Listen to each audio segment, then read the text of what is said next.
নেতৃবৃন্দ 17 বছর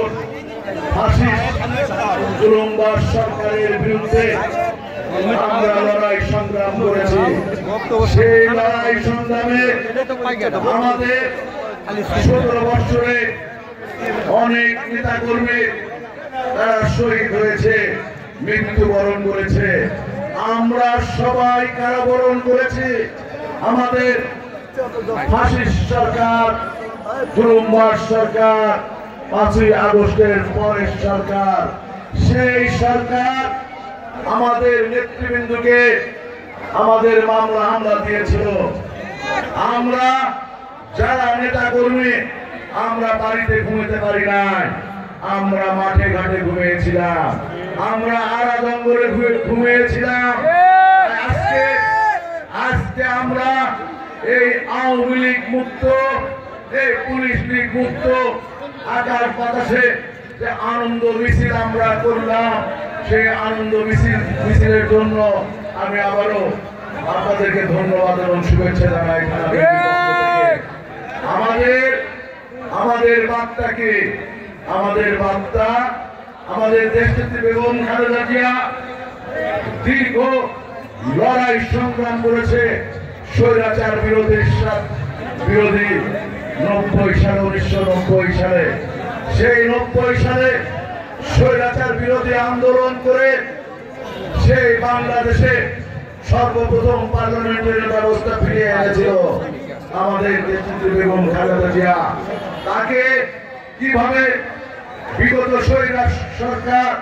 স্বৈরাচারিণী সরকার শেখ হাসিনা মিথ্যে মামলা দিয়েছিল, 1/11 সরকার কিভাবে তাকে মিথ্যে মামলা দিয়ে এবং শেখ হাসিনা সরকার কিভাবে মিথ্যে মামলা দিয়ে তাকে কারাদণ্ড দিয়েছিল, তাকে স্বাস্থ্য সেবা থেকে বঞ্চিত করে রেখেছিল, তাকে ধুকে ধুকে মৃত্যুর দিকে নিয়ে গিয়েছিল। আজকে ইনশাআল্লাহ সে সুস্থ হয়ে এসেছে।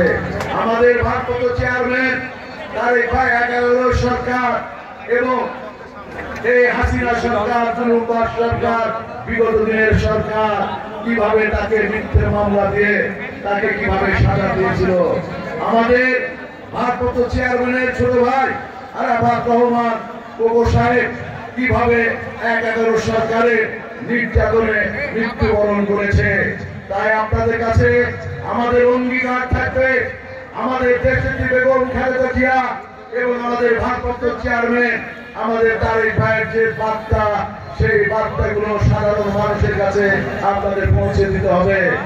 জনগণের কাছে যে আমাদের দেশনেত্রী বেগম খালেদা জিয়ার সালাম দিতে হবে, ধানের শীষের পক্ষে সালাম দিতে হবে। আমাদের ভারপ্রাপ্ত চেয়ারম্যান তারেক ভাইয়ের সালাম দিতে হবে ধানের শীষের পক্ষে। তাই আপনাদের কাছে অনুরোধ রাখবো, এখানে 12টি ইউনিয়নের যে সমস্ত নেতৃবৃন্দ এসেছে সেই সমস্ত নেতৃবৃন্দকে আবার অনুরোধ করছি, আমরা থানা কেন্দ্রের পক্ষ থেকে আপনারা জনগণের কাছে যাবেন, জনগণকে সুসংগঠিত করবেন এবং সেই জনগণকে নিয়ে আমরা আগামী দিনে আমাদের দেশনেত্রী বেগম খালেদা জিয়া এবং আমাদের ভারপ্রাপ্ত চেয়ারম্যান তার নির্দেশে আগামী দিনে যে নির্বাচন হবে, সেই নির্বাচনে ইনশাআল্লাহ বিগত দিনে এই গাবতলীতে বিপুল পরিমাণে আমরা ভোট দিয়েছেন এবং আগামীতেও যাতে এই গাবতলীতে যেন ভোটের বিপ্লব হয়, এটাই আপনাদের কাছে আশা রাখবো। আর আপনাদের কাছে আশা রাখবো, আমরা দীর্ঘ 17 বছর লড়াই সংগ্রাম করে এবং আমরা নির্যাতিত হয়ে আমরা অনেকেই কষ্টে আছি, সেই কষ্টকে আমরা শক্তিতে পরিণত করব।